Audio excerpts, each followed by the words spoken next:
prepare for dependent arising, because as we said, cause and effect is, I'm going to discuss this now, how cause and effect is a brilliant, karma is a brilliant example of the first level of cause and effect, of the first level of dependent arising, which is cause and effect.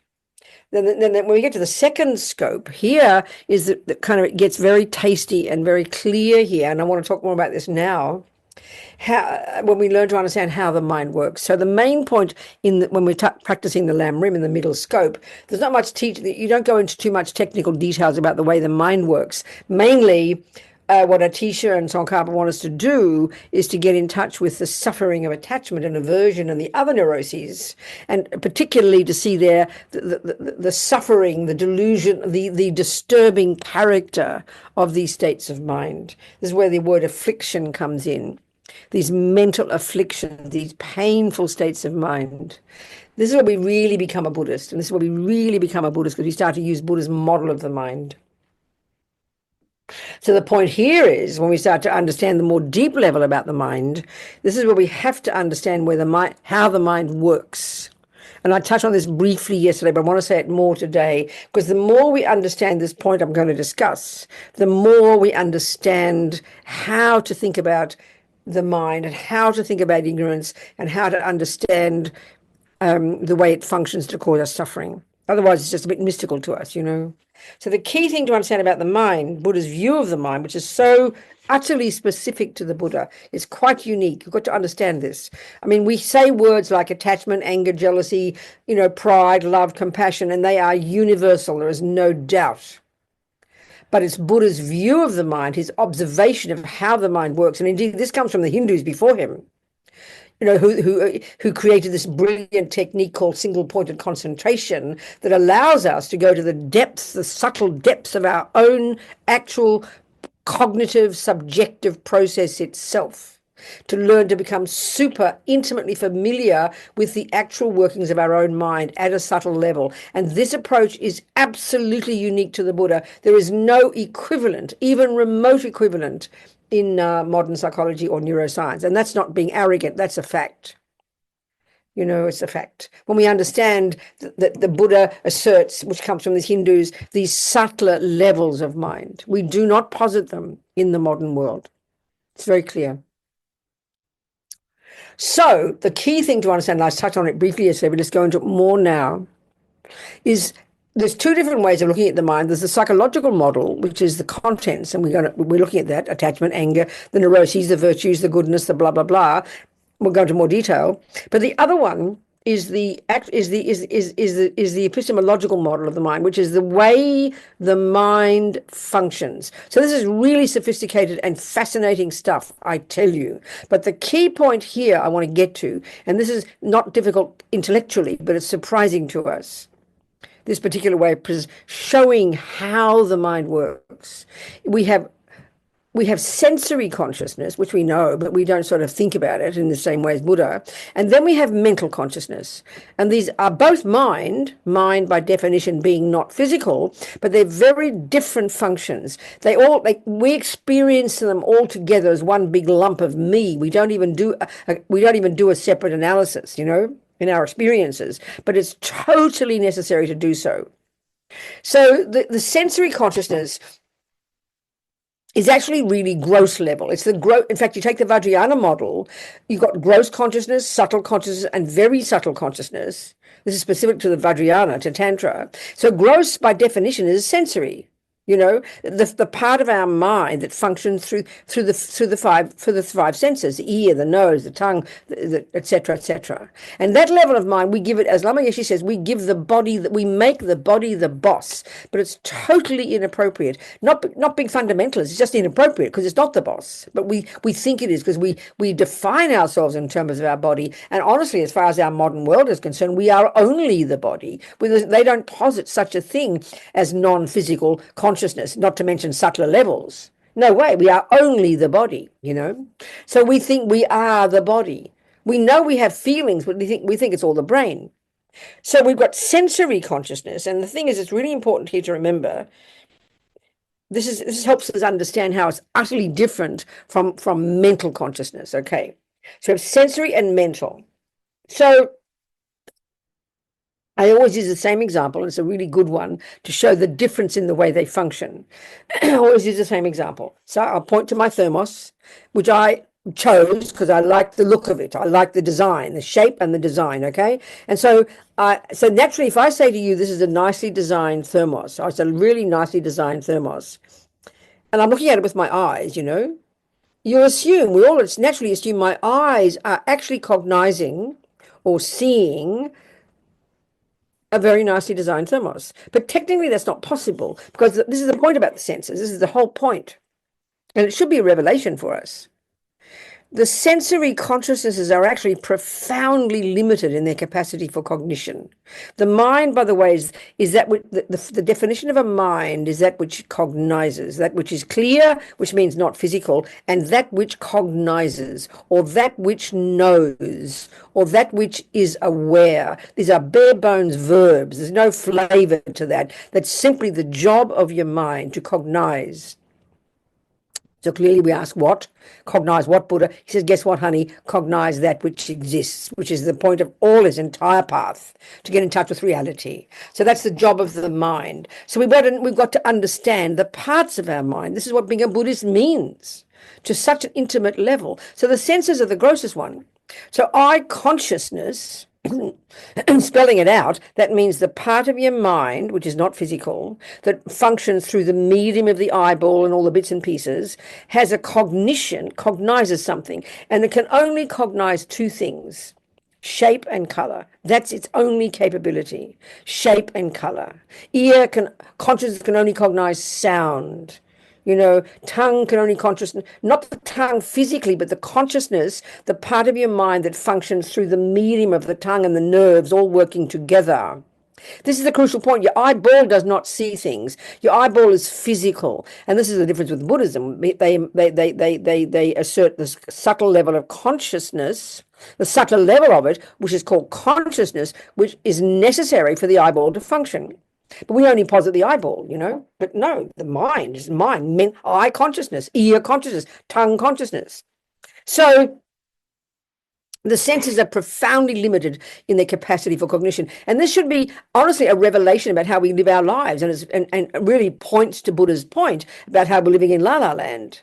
So, okay, so if my eye consciousness isn't capable of cognizing a well-designed thermos, it can only cognize shape and color, you've got to ask the question, well, which part of my mind is doing the cognizing of a nicely designed thermos? And that's obvious. That's your mental consciousness. That's where the workshop is, as Lama Tsongkhapa says. That's where all the thousands of thoughts and feelings and emotions and unconscious and much subtler levels of consciousness that, again, like I say, we don't even posit as existing in modern psychology and modern neuroscience.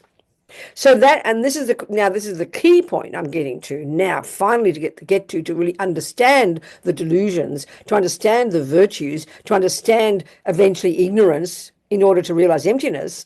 We've got two levels at which mental consciousness functions: sensory conceptual consciousness, and then there's what they call perception. Now, it's a regular word, okay, in English, but it's got a very specific meaning in Buddhist psychology when it comes to the mental consciousness. Conceptuality is the grossest level, and we only live at the conceptual level.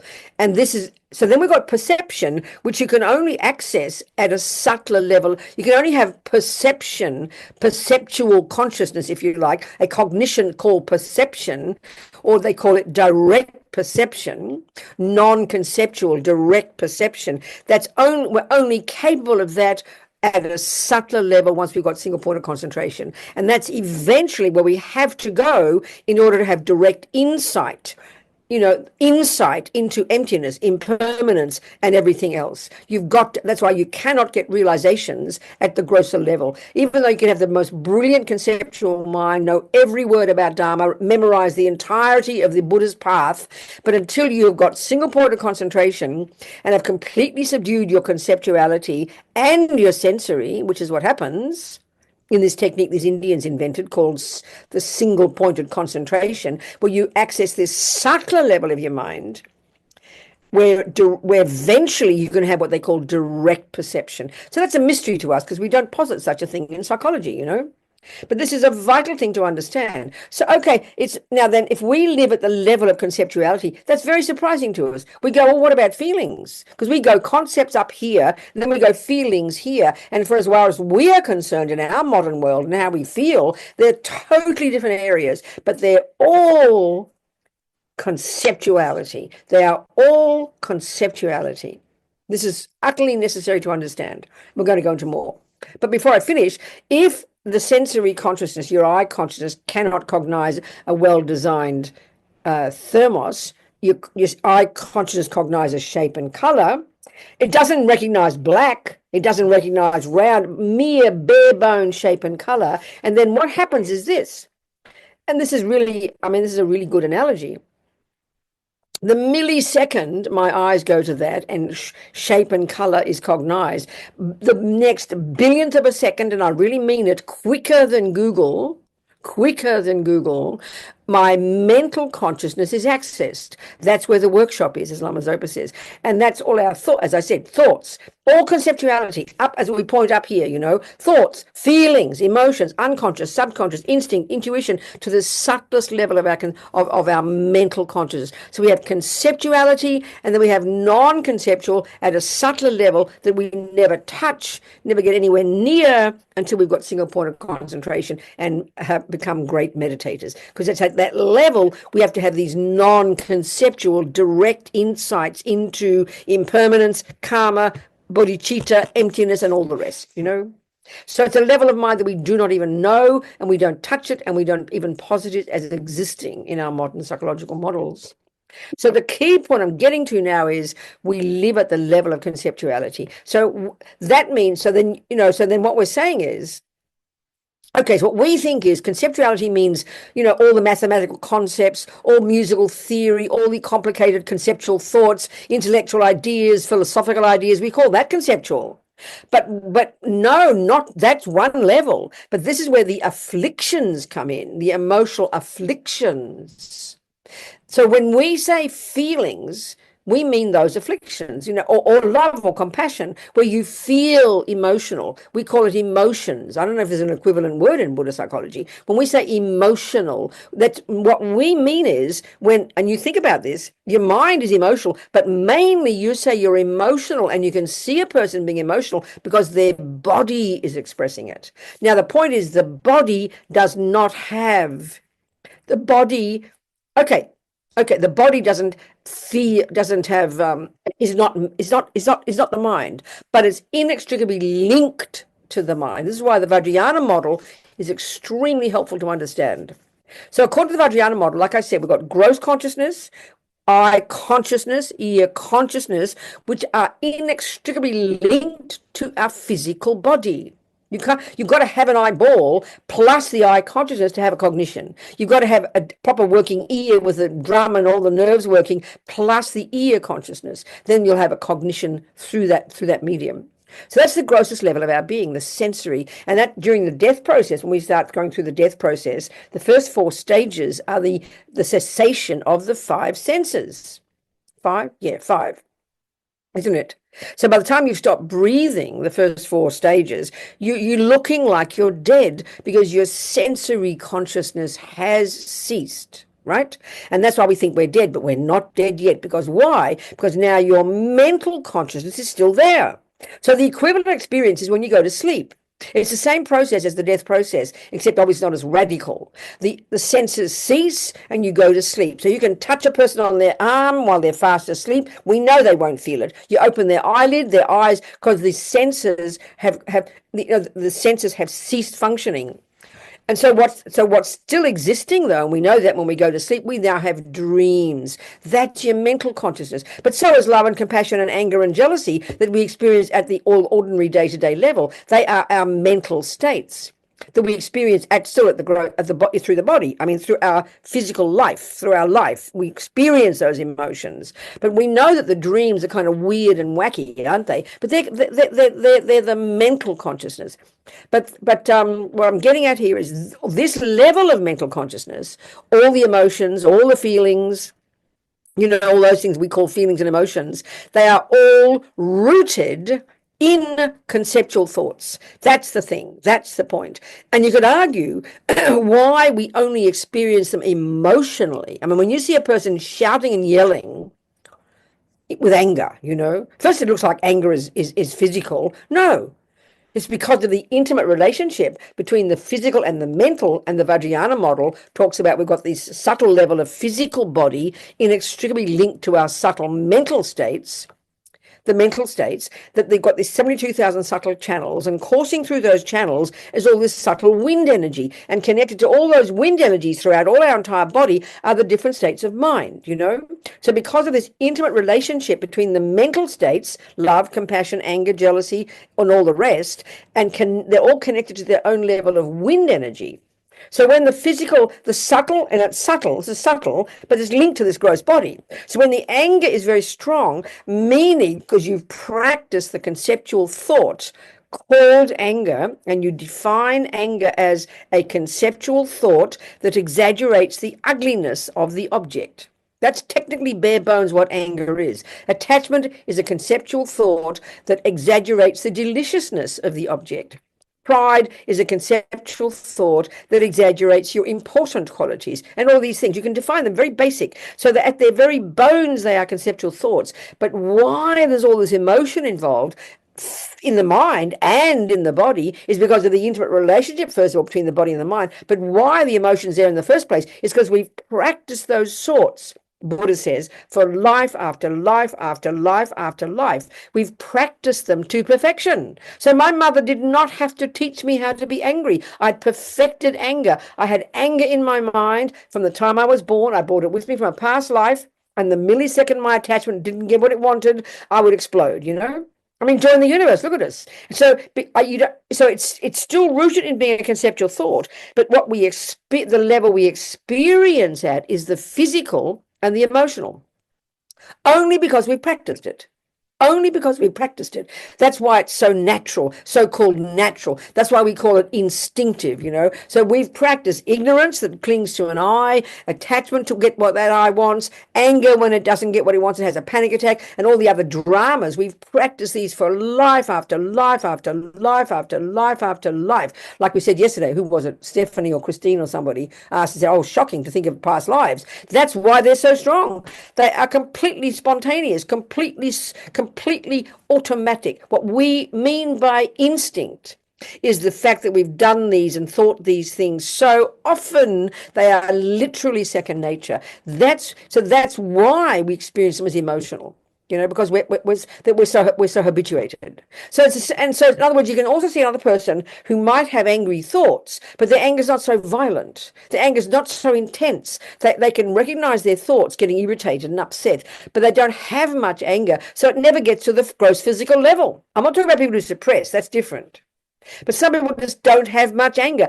So that's why they can change their thoughts quite easily and argue with themselves and say, shut up, Robina, and give up anger. Many people who said to me, well, I decided one day I would never be angry again. I'm amazed by those people. That means their anger wasn't that strong. That means it was at the level of the mind, but because the habit wasn't strong, they didn't feel it physically, So this is why these afflictions, that's why they're called afflictions, because the Buddha's trying to point out to us that just simply at the level of anger, attachment, and the rest being afflictions, being mental afflictions, being painful, because we can see, not physically, I mean, we feel like they're physical, but their mental pain is unbearable. That's what we have to learn to understand in the middle scope.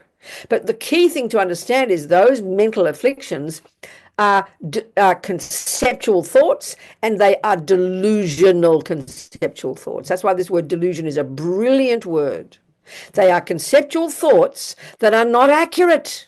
They are not accurate. They're not accurate thoughts. And that literally means, like I said, anger is a conceptual thought that when your anger is arising in relation to that person who's saying those mean words to you, we know that anger in the mind is painful, but what it causes is that person All you're seeing is their ugly qualities. All you're seeing, as we say, you're painting the whole of that person with that one brush of anger. So when and if you never let go of that anger, you think of that person and you hate them and you never forgive them and you never see a single good quality. We know this. This is how anger literally is inaccurate. It's exaggerating their badness. So we don't think we are exaggerating their badness. But the same with attachment. When you're totally obsessed with the cake and your stomach's empty and all the conditions come together, attachment's going rampant in your mind and all this intense craving to get the cake, we know when you look on that plate, what you're seeing, that bare bone shape and color, that you know is called chocolate cake, but what appears to your mind through the lenses of your attachment is the most divine cake in the universe. We know that. It literally is vibrating deliciousness. And of course, this is the tragedy. This is the thing about first your senses see shape and color, but what appears to you, because attachment is completely dominating, in this case, what appears to is this divine cake. And this is the worst tragedy. It's bad enough, as Lama Zopa says, that attachment causes the cake to appear wrongly meaning more delicious than it really is. You know? It's cause all your happiness. Bad enough, it causes the cake to appear wrongly. But the worst part, and this is the killer about samsara, we believe it's true. We don't even doubt for 1/millionth of a second. Even just a nicely designed thermos. No way in the world, when I look at this thermos, without analyzing it, do I realize that pleasing thermos is not coming from the thermos. How can it?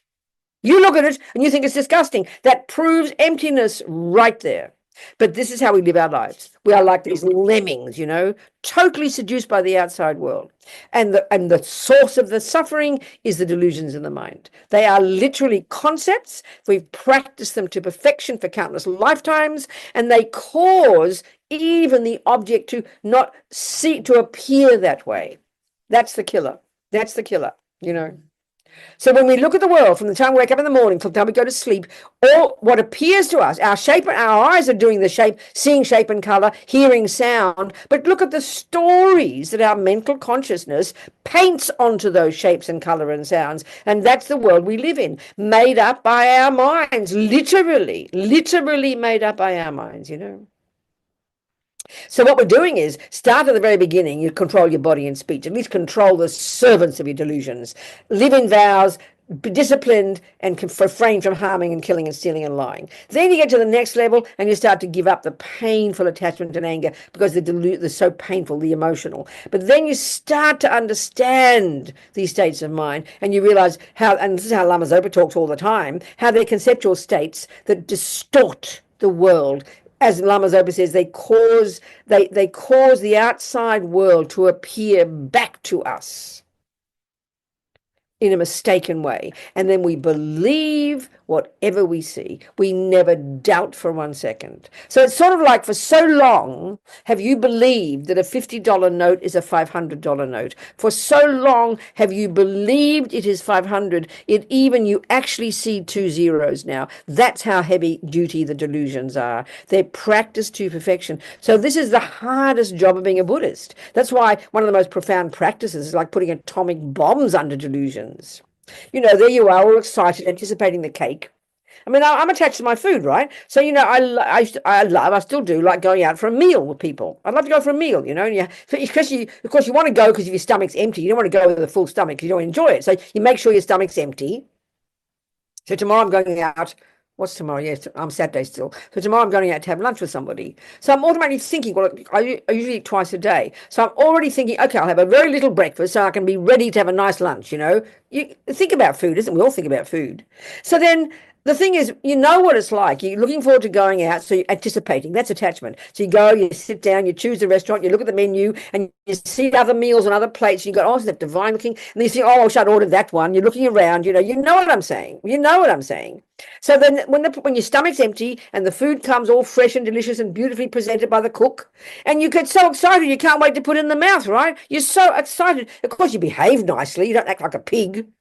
But they know what happens as you keep eating it, and you're eating it, it's delicious, but attachment's still not happy, so you put more mouthfuls in, and slowly you start to look at that plate, and it looks, by the time you've finished, what's on the plate looks revolting, all this messy, yucky food, and now your stomach's full, and you look over a new person who's just ordered what you just ordered and ate, and it looks so disgusting, because you're full now. So that's how the stupid mind works, and we live like this, and we believe in every picture we see. So when before I was hungry, it looked divine. Now I'm full, it looks disgusting, and we never question. So this is why one of the most powerful practices, Rinpoche says, is to stop believing in our karmic appearances. So we say karma because you've practiced to perfection, brought these habits with us. Stop believing in your karmic appearances. This is one of the most powerful practices. You know, before you shove the food in the mouth, you're excited, and it touches your body. Your body's excited too because your sensory consciousness is dominated by the attachment. And then you arc yourself. That's why it's so powerful to offer the food first. First, see it as empty, dissolve it into empty space. It does not exist from its own side. Then you imagine as nectar. Then you imagine offering it to all the beings of the universe. This is the most sublime way to eat your food and to help you realize emptiness, you know. All these techniques that Rinpoche gives us. So powerful, so necessary, because I mean just food, you know. But we live from the second we wake up in the morning till the second we go to sleep at night. The senses are our first doorway to the world, and then the billionth of a second after it, you then interpret. Basically, you know, that that shape and color appears. I access my mental consciousness in the millionth of a second, and up come these opinions. Oh, what a well-designed cup. Oh, what a lovely tree. Oh, what a disgusting person. And it's all conceptual stories, and including the virtues. They're also conceptual stories, but they at least have some validity to them. They're not total fantasies. They are valid concepts. Virtuous states of mind are also conceptual, but they can be emotional too. We know that. If you've got a lot of love and affection, your body feels it because your body and your mind are connected. Your body isn't angry. Your body isn't affectionate. That's your sensory consciousness. But your mental consciousness informs you of all the stories, you know. So we've got to understand the difference, just to even see the distinction between, first theoretically, between the sensory consciousnesses and the mental is absolutely vital if you want to be a Buddhist, you know. Are we communicating? Good. Okay. So we looked at in the middle scope attachment and aversion, especially attachment, which is huge. I mean, Lama Yeshe says, and it's really true, I could tell you about attachment for one whole year, and you never begin, you know, to really understand it until you start going deep inside and identifying it at ever subtler levels. So attachment, as I said, is the main voice of the root delusion, ma-rigpa, ignorance, unawareness. So now let's get to this one in the great scope. So we do the first scope, the second scope, and then we get to the third scope. We get to the compassion wing, and we don't touch emptiness yet. We now get bodhicitta first. You know, we now blow our mind, transform our mind completely from self-cherishing to cherishing others. We get bodhicitta. Now we enter, as a bodhisattva, we now enter into the 6 perfections of the bodhisattva. The first 4 perfections, you know, are generosity, morality, patience, and perseverance. And they are what you practice. These are the bodhisattvas, the actual ones, who bop along from life after life after life, perfecting these 4 in relation to sentient beings. But then on their meditation cushion, they're perfecting the last 2, concentration calm abiding and vipassana. Shamatha and vipassana. Shine and hlaktong in Tibetan, or calm abiding and special insight in Tibetan. Okay, so we have a lot of fantasies about these words. We get very confused, you know. So let's just talk briefly about that. There are 2 modes of meditation. First of all, before I go further, I said this yesterday, we've got to remember that concentration meditation, shamatha, is not a Mahayana teaching. Tsongkhapa puts it in the Mahayana component of the path, you know, but it's not a Mahayana teaching. It's a Hinayana teaching. You have to have that to realize, to get your own patimoksha, to get your own individual liberation. So by definition, it is necessary. It's not a Mahayana teaching in its character. There are understandings of it according to the Mahayana, for sure that. But the other one is, so the second one is, in fact, it's a Hindu teaching. The Hindus discovered this brilliant technique. They're the ones who created that technique. So then the second type of meditation is called insight, is called special insight, vipassana. So again, too, this is not a Mahayana teaching. By definition, how can it be? Because a Hinayana Arhat has to have it. So how can it be Mahayana in its character? But it's taught in the framework of the Bodhisattva path, the perfection of wisdom. So, of course, there are different levels of understanding emptiness. We'll discuss emptiness in a minute. We're getting there.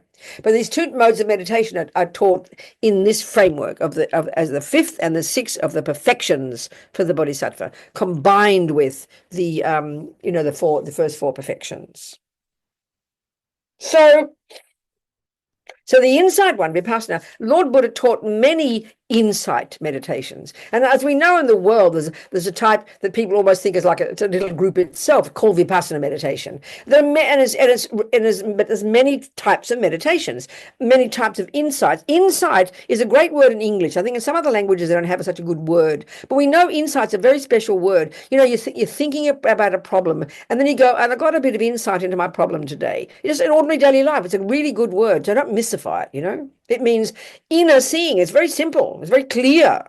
By working things out in your mind, something clicks. You get the meaning, It's very practical. It's very necessary. Don't fantasize it. So the Vipassana, I think the world knows, and I've never done it, but it's one of Lord Buddha's practices, one of his first ones. You got your two modes of meditation, okay? So in terms of that particular one about the insight, the popular one I've heard, I think I'm right. And if I'm wrong, someone better tell me. Maybe Nim can point me out. Comes from that tradition.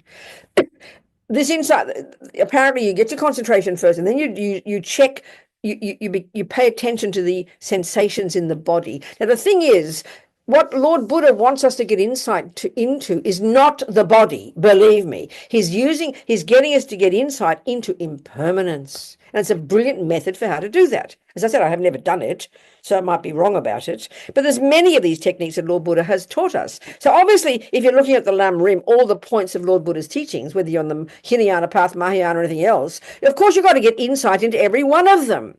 You've got to first hear it theoretically, and then you get your concentration on your cushion. Then you go from your concentration and you take your teachings on impermanence, and then you try to get insight into it. That's using the two modes of meditation to get in a subtle level by using your mental consciousness to get insight into impermanence, not the physical one. Then you do insight into karma, insight into all of the teachings. Of course, you must meditate on all of them. And so the first level of meditation is conceptual. You use intellectual. This is why we talk about in the Tibetan tradition, which is just Buddha's teachings. First, you sit down on your cushion, okay, and you get some concentration. Use your breath, whatever you like, to get your mind focused. And why do you want to get your mind focused? Because you want to get some insight into something, and your mind's got to be stable. If your mind's all over the place, you can't get insight into anything. So you sit down on your cushion, you get some concentration to the degree that you've accomplished single-pointedness, which for most of us mightn't even be at the first of the 9 stages. Never mind, you do your best. Then you get your focus. You stop that mode of meditation. You stop the focusing. You go to the second mode. And in this tradition, and in this style that we're discussing here, the method of getting insight, you're using conceptuality to think something through. That's why the term in Tibetan Buddhism, which throws a lot of people, is called analytical meditation. So here, because I think in our culture we're so addicted to thinking that meditation means concentration. No, it's the first mode. And in fact, it's not even technically, like I said, it's not even technically a Buddhist teaching. Nothing wrong with it. These Hindus invented it. It's a brilliant technique, and you need it. In order to realize everything, you need to get insight into anything, you need it. So the first one is concentration. Then you go to the second mode, and this tradition, whether it's karma, impermanence, bodhicitta, you utilize this model, this method. You get your concentration, you stop the concentrating, and let's say you've just been to your class and you've heard about karma, and you've written all your notes down because you haven't got good memory, So what you've got to do in this little meditation session, using these two modes of meditation, you do your concentration first, and you get steady. Then you stop the concentrating. You now get your now, maybe you have your notes, maybe you remembered it, or you might read your notes, and then you'll think it through, and then you'll do some analysis. The word meditation in Tibetan, right? This is a real important point. The word meditation, the verb to meditate in Tibetan is the word gom, and it's the verb to become familiar with, to familiarize your mind with. To familiarize your mind. It's not what we think, meaning concentration, not at all. So this analytical approach, analytical meditation, well, analytical is a fancy word that means to think about it, but intelligently. Like you just come home from school, your teacher told you 1 + 1 is 2. You've never heard this before. Wow, mummy, I just heard that 1 + 1 is 2. Wow, so difficult. And your teacher says, go home and do some concentration meditation first, Robina. Then go to the second mode of meditation and do some analysis, please, so you'll get an insight into it. That's what she's telling you if she's a Buddhist. And that's completely common sense. If you can't sit down and have a bit of focus, you'll never understand that 1 + 1 is 2. So what do? You have to have the information correct first. You've written your notes down. You get some focus. You close your door. You tell your sisters and brothers to go away. You're 5 years old. You close your door, you sit at your desk, you get yourself focused, then you take your schoolwork from school today, and it says 1 + 1 is 2. Now, you might use your blocks, you might use writing, but you've got to think it through, right? It's logical. That's the first level of our mind, intellectual. Intellectual. So you think it through intellectually. That's called analytical meditation. So you think it through, and because you're focused, it will start to go in. And you have to know the meaning of 1, the meaning of plus, the meaning of equal, and then the meaning of 2. And at some point you go, oh, mummy, I got it. That's an insight, is it not? Well, that's what you've got to have for karma, impermanence, bodhicitta, and emptiness, finally. It's not fantasy. It's not mystical, I promise. It's a practical methodology. And it's utilizing conceptuality as in this particular approach. Now, if you do the one of the body and the insight and the sensations, that's different. If you do Mahamudra, that's different. Dzogchen, that's different. All different. Visualization, that's different. But this is the classical method. You study the teachings, and we are brilliant at this in our culture. We are intellectual geniuses when it comes to learning music and math and carpentry, and this is the method that we all use to understand it and to get insight and to pass our exams. It's called intellectual. But thinking about it often enough, it becomes experiential. We know this. So conceptuality is a stepping stone to direct experience. I don't want to, it's all just intellectual for me. I want to have an experience. Well, you can't have an experience of Bach's music until you've squeezed your brain with all the thoughts, have you? It's really logical, So you have insight meditation based upon good concentration meditation. So now that's the end of that one. Now let's look at what you now have to get insight into in terms of emptiness. Everything in the entire path is leading us to this one. This is the subtlest insight we need to get, the most difficult, the most sophisticated, the most primordial, because it's the subtlest mistake. Ignorance is the subtlest mistake. It's the root affliction, the root delusion. So let's look at this ignorance. What is it, okay? Because in one broad sense, attachment is ignorance, anger is ignorance, jealousy is ignorance. They're all mistaken concepts. They're all mistaken viewpoints. But this particular marigpa, this particular ignorance, and this is the way about all the ignorance in Buddha's view, it's a very specific type of ignorance. First of all, as His Holiness says, it's like it's not just not knowing. Ignorance will be just not knowing something. But this is not like that. This is why it's so difficult. So if I'm just ignorant, if you say to me, what's 1 + 1, and I don't know, I'll just say, I don't know. That's simple ignorance to fix. You can just tell me the answer, and because I have no alternative view in my head, I'm not clinging to any other view, I will learn it very quickly. And if that was the ignorance we all had, we'd all be enlightened in a couple of years, I think. Please hear this point. So the ignorance we've got, which is the problem, is not only do we not know, even just the cake and the angry person, not only do we not know, but we're talking the root ignorance here, not only do we not know how the I exists, not only do we merely not know how the I exists,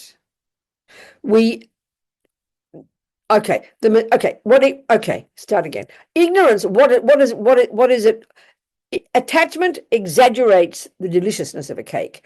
Anger exaggerates the ugliness of the boyfriend. Well, what does ignorance exaggerate? This is the point. What does it exaggerate? It's exaggerating too. It's the root exaggerator, the root decorator. As Lama Zopa says, all the delusions decorate on top of what is there, layers upon layers upon layers of characteristics that just aren't there. So ignorance in relation to anything, but let's say in relation to the I, we'll talk about this thing called I. The ignorance not only doesn't know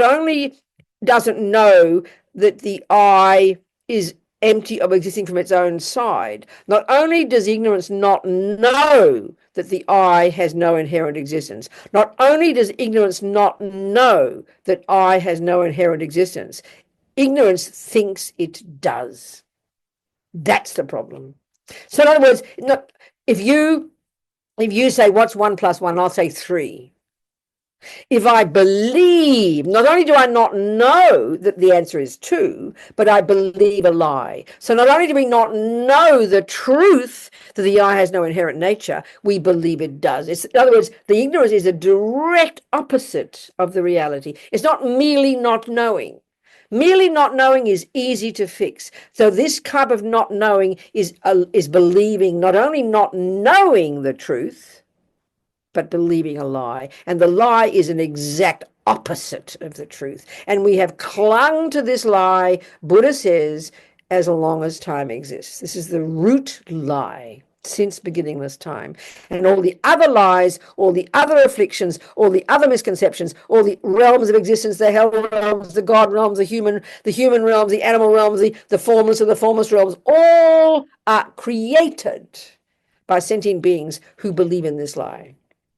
It's the root of all suffering. So it's quite hard to see. Quite hard to see. But it's possible. Buddha's shown us how, okay? So this ignorance is massive. And and all these, even just, forget ignorance. Attachment and aversion are bad enough. They're all at the level of assumption, because as I said, we've been practicing believing these lies for so long, So we should be a bit patient with ourselves for this reason, So, okay, so this is why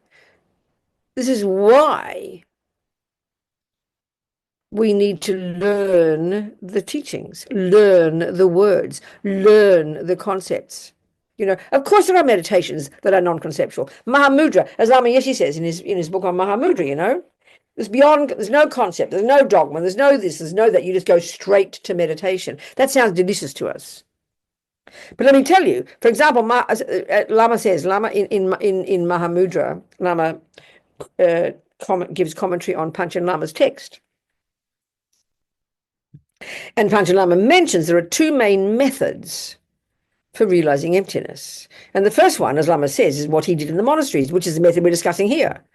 You learn the concepts first. You learn 1 + 1 is 2. You squeeze your brain. You learn the concept. You write it down. You go home, and then you get insight into it through meditation. We know that.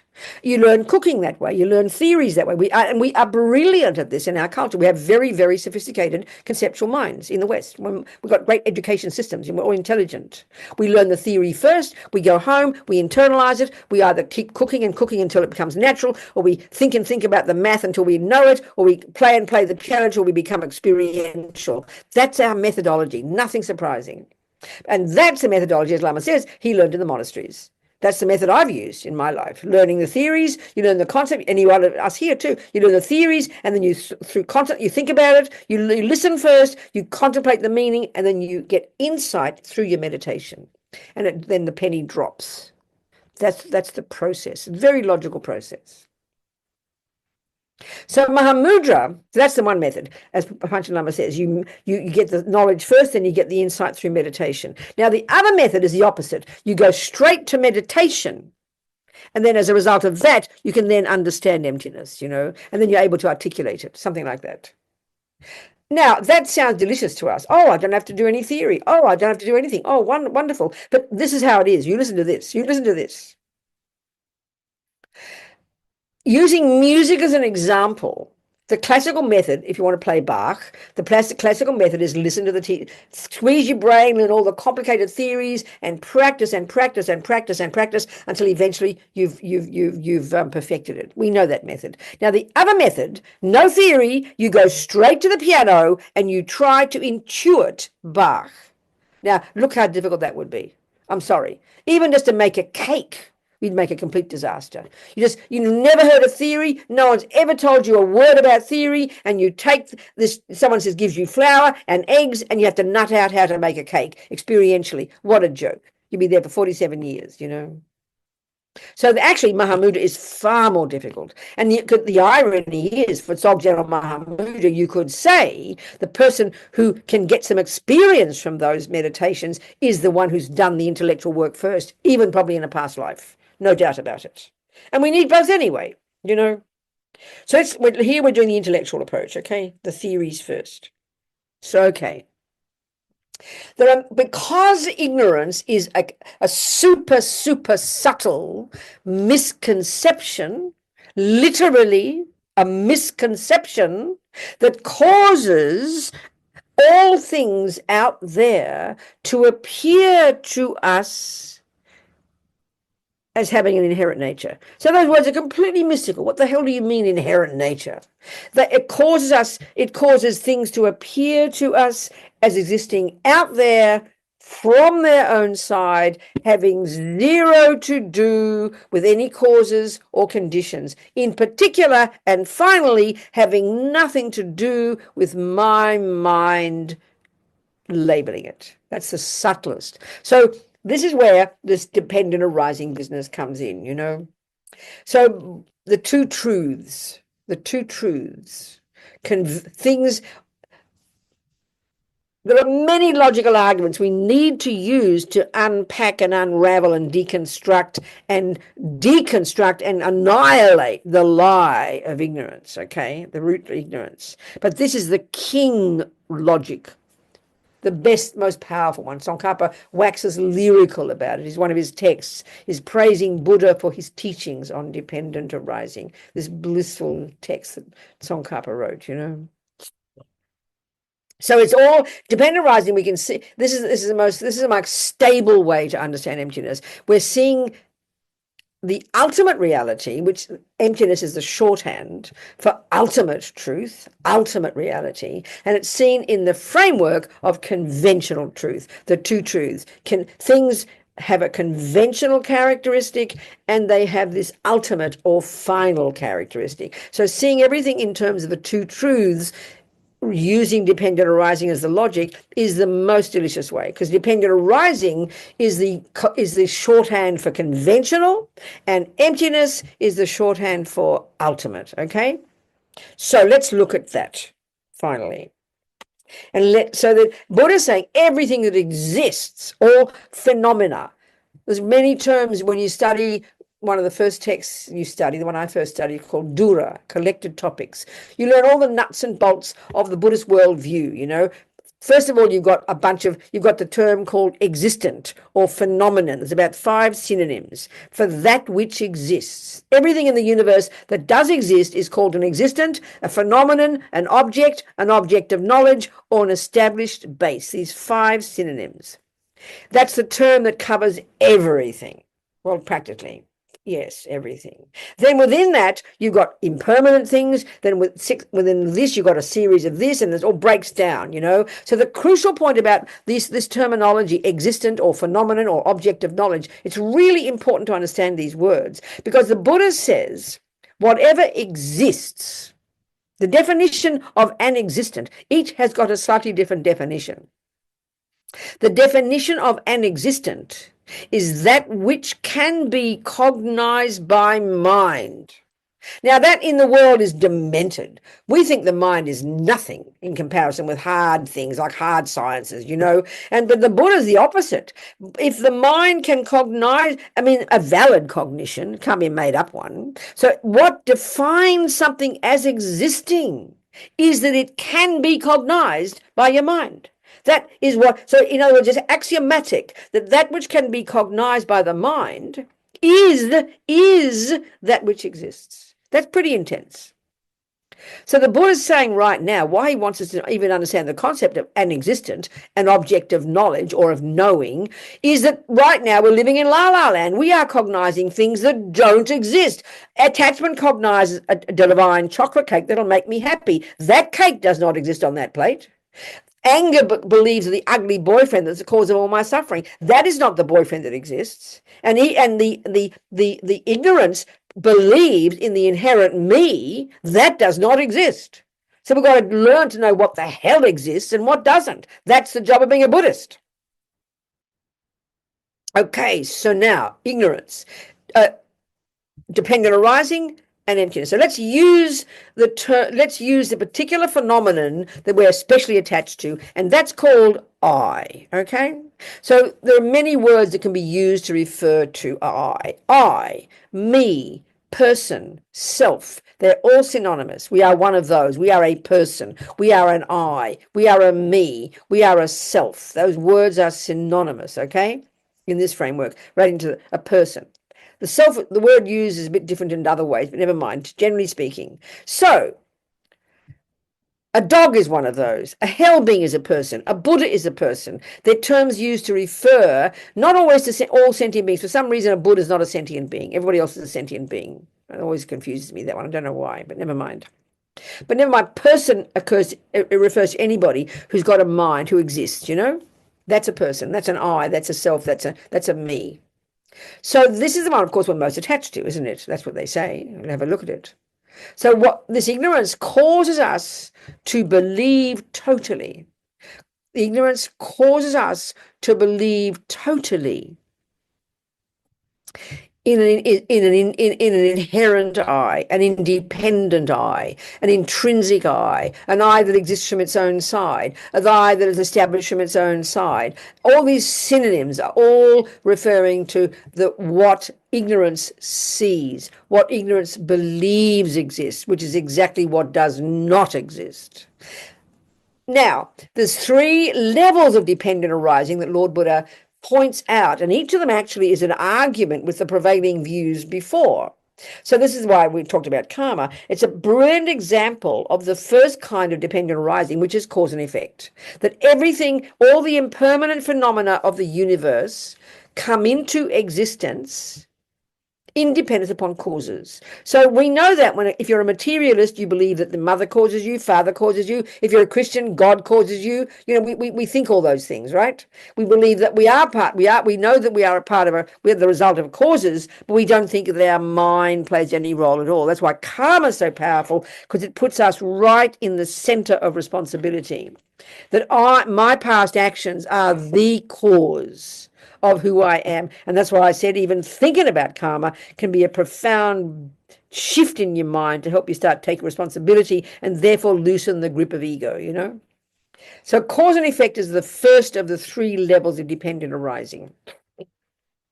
So the second level, I want to discuss that one. The second level, more subtle, and again, another argument, it's with a particular view that says there is an I, there is a self that is partless, that is kind of inherent, permanent, unchanging, uncaused, and has no parts somehow, you know, and Buddha argues in depth with that one. So this argument here is a key one. If you read the Lamrim, you're going to look at this, you're going to see this one. The key argument here is that Buddha's saying this ignorance, this marigpa, causes us to totally believe that in here somewhere, is a very particular part, a very particular piece of us, along with all the hundreds of thousands of other pieces, nose, ear, eye, eyelashes, bones, tendons, anger, love, jealousy. If you named all the thousands of parts that make up an eye, you'd have lists of thousands, wouldn't you? All the thousands of parts of your mind and all the thousands of parts of your body. So we know that's true, that I is made up of parts. That's fact.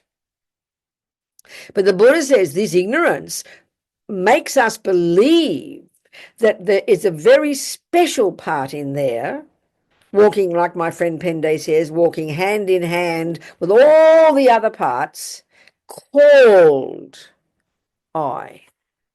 And this is a gross mistake. This is a gross mistake, but still pretty subtle to get. But these are the stages. This is a gross mistake.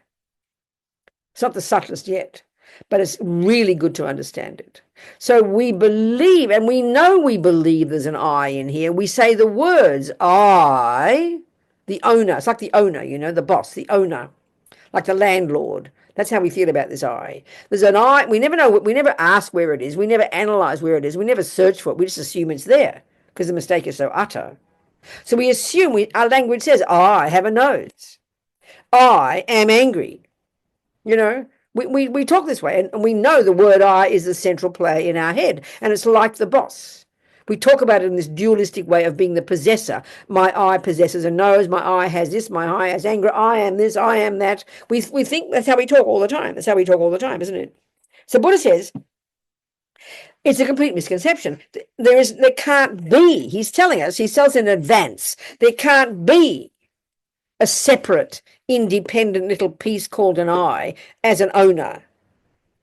And we have to use lots of logical arguments to prove how that's true, you know, which sounds so absurd to us, you know, it just sounds so ridiculous. So there's so many arguments they use. And so one, you know, as you know, in the Lam Rim, there's this 4-point analysis they talk about. The very first thing you have to establish is the very first thing to establish. You have to, and this is the most difficult, actually. It's the most hard. Because Buddha's telling us in advance, you won't find an independent, separate I, Robina. You won't find one. And he says, incidentally, you don't even need one, by the way. But we all believe it. We all believe it's the boss that runs the show. Of course we do. Which is the same philosophical view as a creator. We all believe we have to have the world is so amazing it needs a creator who runs the show. That dualistic view Buddha completely does not have, you know. So he's telling us in advance that he has found there is no independent I. By the way, he's not saying there's no I, so don't throw the baby out with the bathwater, although we do all the time. We'll go into this. He says there's no independent I. There's no I separate from the other parts. He's saying that. But he says you've got to prove it for yourself. So you've got to search for it, which sounds beyond hilarious. To search for your I sounds just like a joke for us. But this is one of the meditations we learn in the Lam Rim, you know. So the first thing is, if you're going to search for something, it's very obvious. If you're convinced there is something somewhere, if you are convinced, let's say if I'm convinced that my iPad is in the dining room, I left it there, like there's a table full of devices, let's say, you know, people have to leave their iPads on the table. And I say to you, please go and search for my iPad. Please go and get my iPad. I left it on the table. Now, first, if you don't even know what an iPad is, which is the best example, if you don't know so forget you don't even know what an iPad is. You could walk into the dining room and you could look for 1,000 years. And you would never know with certainty, would you?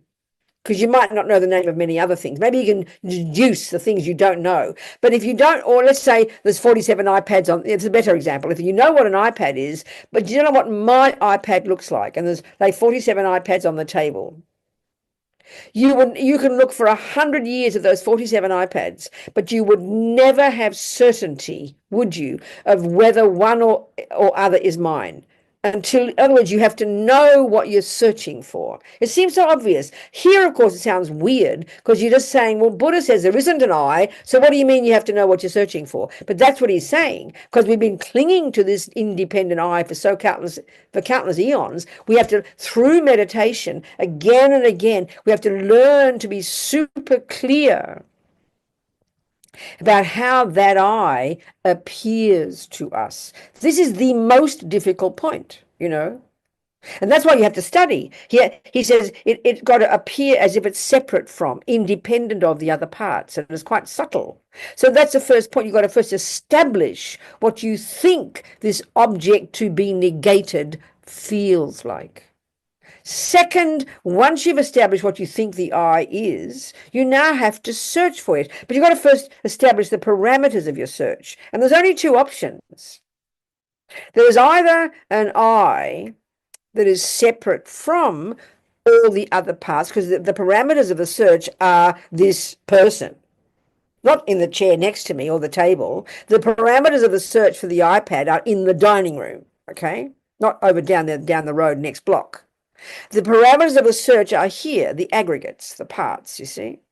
So it's either going to be an I that's separate from the other parts, which is one of the first things we feel, the owner, or there's got to be an I that's oneness with all the parts.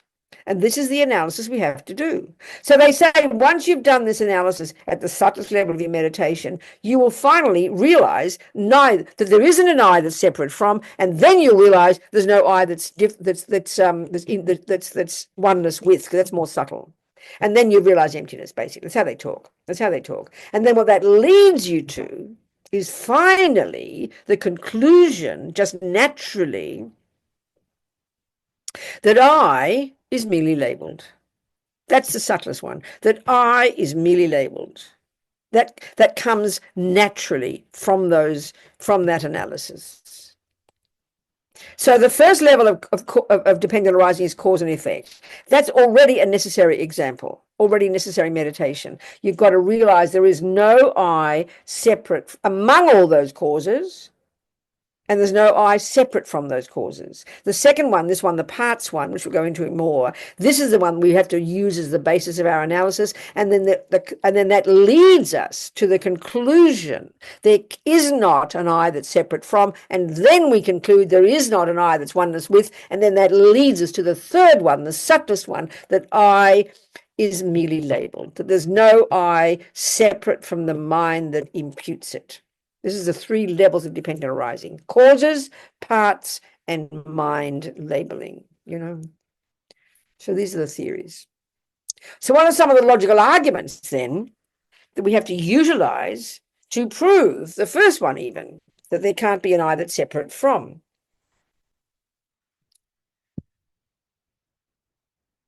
So as Lama Tsongkhapa says, one example, very simple.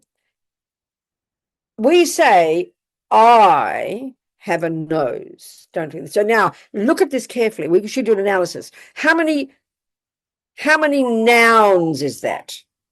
Well, there's two nouns, aren't there? Nose is a noun, and I, okay, that's a pronoun, never mind. But there's two phenomena we just mentioned. We said the word I, that's one phenomenon, and we said the word nose, that's two phenomena. You agree with that? So if I say to you, I have a thermos and a phone. Now, how many phenomena did I mention? I mentioned three, right? This is logical, ordinary, simple, logical communication. If I say to you, I have a phone and an iPad, then you know when you look over where the noise is coming from, you have to identify three separate, independent phenomena. And independent here has a very specific meaning. It means independent of each other insofar as the way they function. So you'd have to point out three things. If I say to you, I have a phone and an iPad, you'll say you can see I'm lying. There's only two things. There's one thing, and there's phone, and there's iPad. There's what do you call thermos. So that's logical. If I say I have a thermos and a phone, you have to point out three phenomena, each of which is not the other, and each of which doesn't depend upon the other for its function. It's really important. We'll get to the next point and you'll see. That's pretty clear. Now, I will do another statement, and it's a pretty similar statement. I will now tell you I have a nose and an ear. Now, without analysis, and this is the point, without analysis, I am speaking the truth. Look, nose, ear. Very simple. Not a problem. But this is the problem. We don't analyze it. Now, again, I said three things, right? I, nose, ear. Well, let's prove it's true. So there's the ear. And we know the ear is not the nose. And the ear doesn't even depend upon the nose for its existence. Not possible. I can hold my nose and my ear's fine. My ear can be deaf and my nose still breathes. We know that in a simple sense. But what about the third phenomenon? Because we believe There is a third phenomenon, distinct, precise, and clear, that in fact is the owner of everything, including the nose and the ear. So we have to, so where is that I? Where is it? That's what we have to search for. Where is that piece that isn't the nose, that isn't the ear, that isn't the mouth, that isn't the teeth, that isn't the anger, that isn't the love, that isn't all the other bits? That's the analysis we have to do, quite literally. But we believe there is, of course we do. We believe there totally is, of course we do. Never doubt it for 1 second, you know. So as Lama Tsongkhapa says, it's so clear, if there were a separate piece called an I, a special little piece, somewhere between the breasts, usually we think it is, isn't it? If there is a special piece called an I, then when, you know, when say Lisa says, oh, Robina, I think your nose is so ugly, you know, if she say that to me, then I will say naturally, how dare you insult me, Lisa? I'll be so upset. And then she would say accurately, no, Robina, I didn't insult your eye, I insulted your nose. So if there were an eye in there, your little, as Lama Tsongkhapa says, your little eye will be going, oh, phew, I'm so glad Lisa didn't insult me. Poor nose must be feeling very upset. That's how it ought to be. But we are, so this, in this view, then this is also pointing out, not only do we think I'm the owner of the nose, but when I say, how dare you insult me, because this is the other mistake, more subtle, that I'm assuming the nose is me. We assume that the aggregates are the I. This is the deepest mistake. The aggregates can't be the I. The nose can't be the I. Because if nose and I are the same, meaning synonymous, why the hell would you say, I have a nose? It's like saying, I have an eye. How silly. And if eye is the same as nose, well, where does your ear fit? Well, my ear's eye as well. Oh, I see. So you've got two eyes, have you? How interesting. I mean, these don't seem very convincing to us. But we've got to really argue. This is the whole point that's so surprising to us. Because these delusions are so rampant, so primordial, so utter in their grip on us, we have to argue with them. And that's where you have to understand that they're conceptual thoughts, you know. That's why I like to use the example of IKEA. I think it's a great one. One of the meditations they say we need to do is you literally deconstruct all the components of your eye. You literally meditate and you pull out each of the pieces and you put them in front of you. There's all the physical bits, all the mental bits, and you literally are pulling apart the components of the eye in search for the piece called I. And the logic being, if you keep pulling all the parts away, if there is an I that's separate, you have to find it. Well, IKEA is the opposite. I love IKEA. Buddha would have liked it as well. You see on the computer, there's a nice, you know, there's nice, there's nice, say, Lisa, you know. You look on the computer, there's a nice Lisa, and you think, oh, so I'm going to buy a Lisa. So, you know, you get very disappointed. You go to the shop and they give you a bloody box with all the millions of parts. You've got to make your own Lisa, you know, but it's a really good analogy here. So what you do is you start building the Lisa. And we know, this is what I said, this is very important as well. It's so powerful, this one. You know, when we know that IKEA, when they send you a table, they've built the table, then they've unbuilt it, and they give you the exact number of pieces, the exact number of screws, the right size, and you know that if you put it together, everything will fit, and each thing has its own function. And this is one of the really good ways to think about what exists and what doesn't. If something exists, it has to have a function. You have to label it, you have to define it, and it has to have a function. Otherwise, it doesn't exist. And that's why we mostly live in La La Land. So I say, Mummy, what's that? Well, it's called a thermos. Well, I'm happy now, Mum, but kindly give me what it is. Give me the definition. Well, a definition has two parts. One tells you its physical characteristic. It's this flat-bottomed metal container, okay? So now that's its first part. I can see that, but what's the crucial part? The second one is the second part, which tells you its job, its function, its its actual, what is it? What is its meaning? But mummy, what is it? It keeps my tea warm. That's the job, the function, the actual meaning of that phenomenon. So that's the crucial piece. So that's the same with the mind. The definition of mind is that which is clear, which is referring to the non-physicality, and then that which cognizes. That's the function of mind. So here, each piece that is part of Robina, each of those things in that box of that table, we know IKEA's worked it out. Everything in that box has a function. You don't get 4.5 legs and seven screws and just have to make it up yourself. That you know exactly. So the same with the person. Every tiny part of Robina must be thousands of parts that make up a person. We know that. Every one of them has to have a function. There wouldn't be extraneous things like you might have 2 hearts, you could have 2 knees, 4 knees, but some people have that. But in general, each part has its job and they all work beautifully together, functioning as a Robina. So that's the real meaning of mini label. Finally, they all function as a Robina, but you're not going to find a Robina. So this is the point. You buy the IKEA. Lisa buys the box and she's gradually constructing Lisa.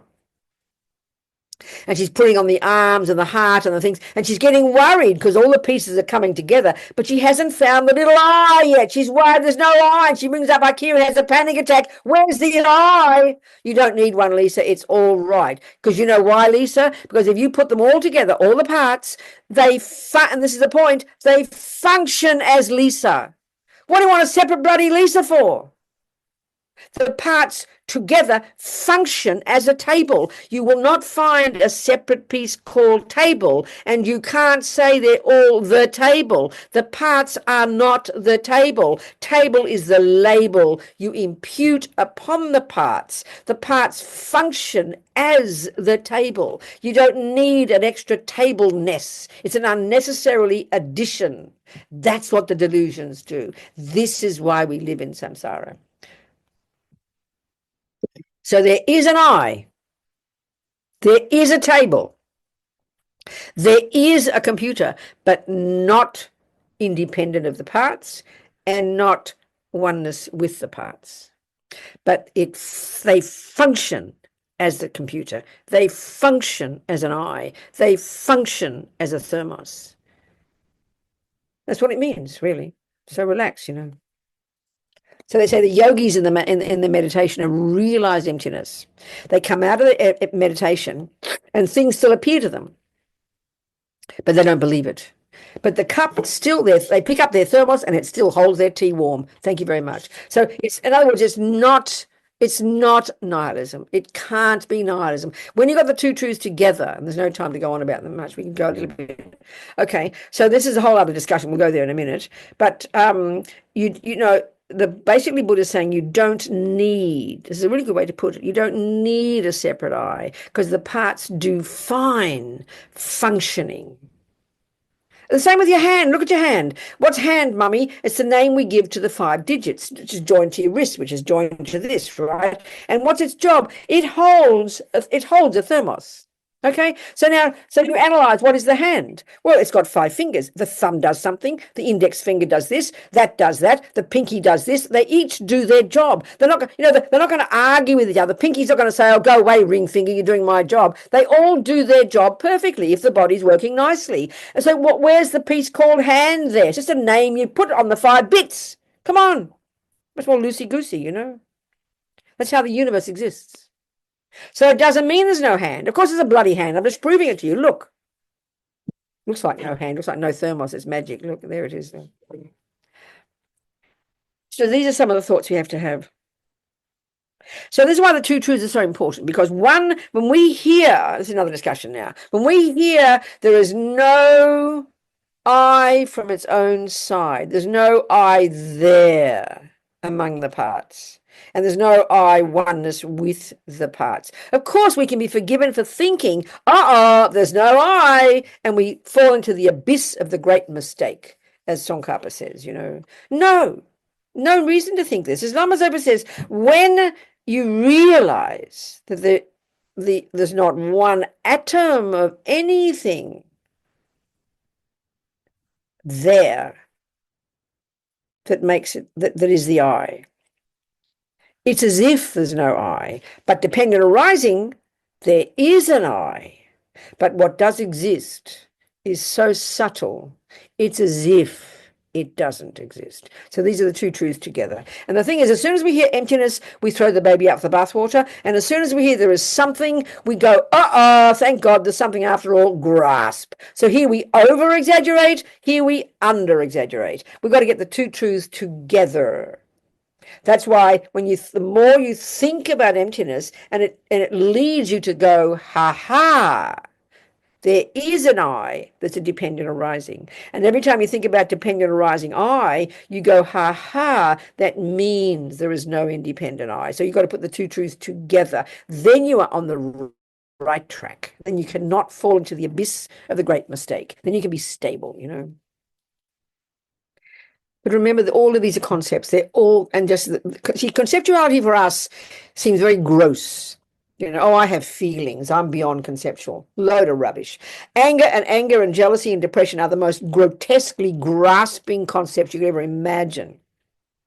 So when we realize that these conceptuality goes to much subtler level, far more subtle, far more subtle. Yes, there's a question. Yes, come, ask me a question, sweetheart.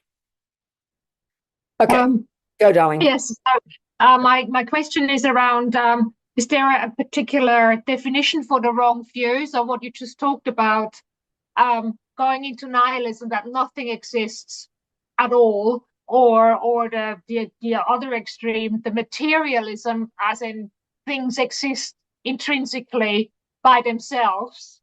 Is that what they call the wrong view?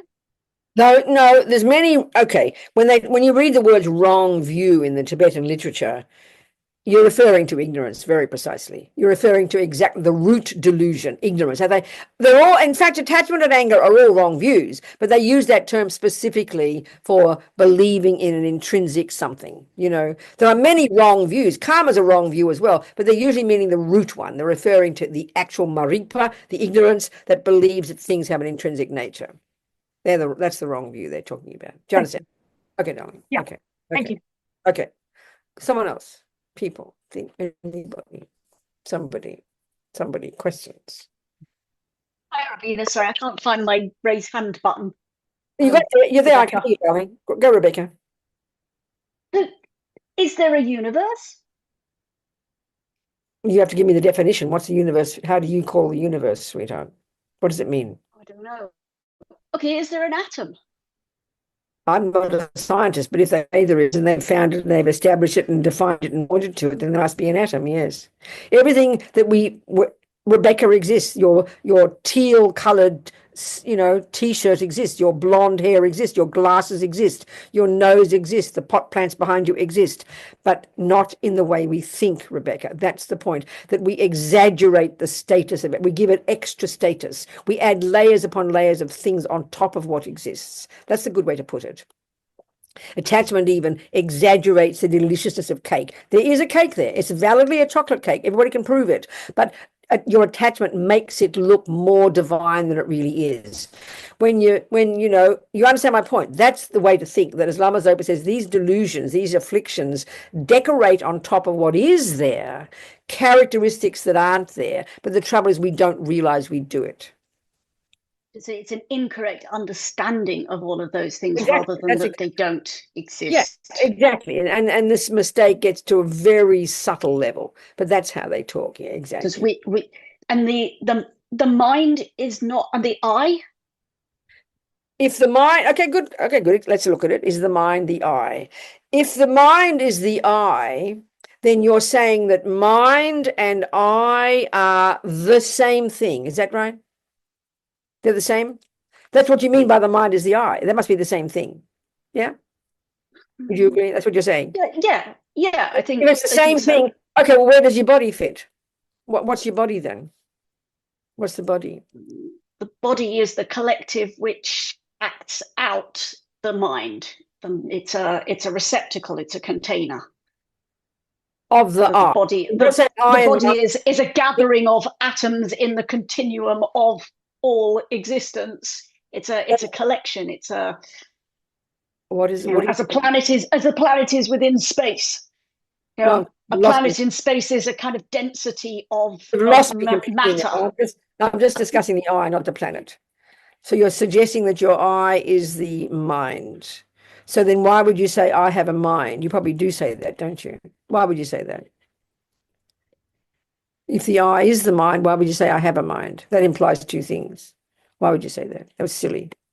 And the mind is not one unified thing. You've got anger, that's in your mind. You've got love, that's in your mind. You've got kindness, that's in your mind. So there must be three I's there. So you've got to think this type of way. It seems rather silly to us. Things can have different faces and different. No, I mean, you have a hand, you have a finger, you have a finger, you have a hand, you have an arm. They are all different gatherings. Rebecca, what are you trying to prove here? What's the question? Keep on track, would you? Sorry. No, so don't be sorry. I don't know. I guess I'm just quite confused. I'm trying to understand more.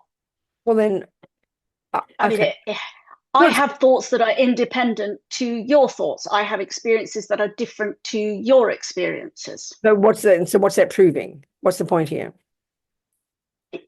Is that not indicative of an I?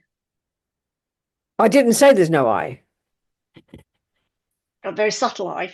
No, there is an I, there is a church, there is a Rebecca, there is a nose, there are glasses, but then the mind, our thoughts, our behaviors don't constitute an I. No, they do constitute an I. They are in fact the parts of an I, but they're not the same as the I. These are the words, darling. Rebecca, these are the words, sweetheart. So there's plenty of, I mean, just keep listening to the teachings. Keep listening. One step at a time. Okay. That's I would suggest. And you can prove Buddha wrong if you like. It's be perfectly fine. He'd be very happy with that. I'm sure he's far more right than I am. Good, okay. So anyone else got questions before we finish? Anything to think about, talk about more? Lisa, any questions, darling? Actually, I just did have one particular question. You were talking about. So you mentioned the about bringing the two truths together. Yeah, that's right. And I wondered what language you use to define when you bring the truths together. What do you mean by language, darling? Sorry, so you're talking about. Okay. So you mentioned about bringing the two truths. Oh, okay, darling. What that simply means is when we think emptiness and then we think dependent arising, we see them as opposite. We see them as opposite because we think dependent arising, without analysis, we think it means something does exist. And then we hear emptiness and we think that means something doesn't exist. So we hear them as completely kind of crashing into each other. When we understand these, even intellectually, then whenever we think emptiness, it will remind us, it means that things are dependent arising. And when we think dependent arising, it reminds us that things are empty. So we need to practice thinking this way. So instead of the two truths pulling apart, we bring them together finally in the middle way. And the final middle way is when you've achieved Buddhahood and dependent arising and emptiness will appear simultaneously to your mind. They're effectively like the two sides of the same coin, something like that, you know. Beautiful. Good. All right, darling. What else, people? Something else?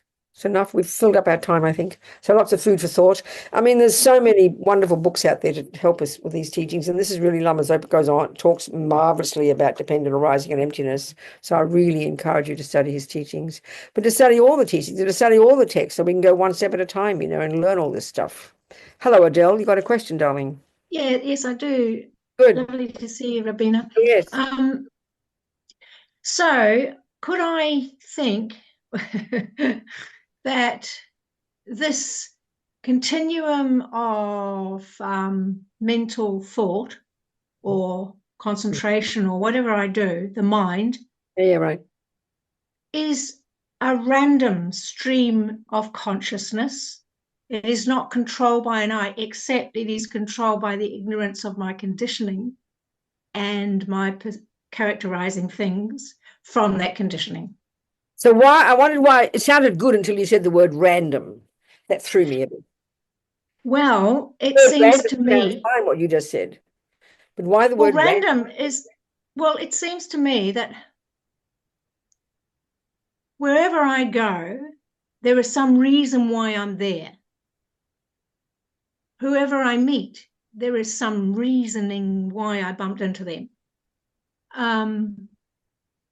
But at the same time, it seems quite random if there is no owner.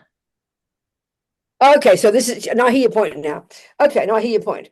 I hear your point. So that's the view, that's very much the view. That is the view that the Buddha would say is the dualistic view that does imply, that does say there is a creator. For example, the world, you know, the world needs the world and everything else is created by this permanent uncaused energy that is existing that then runs everything.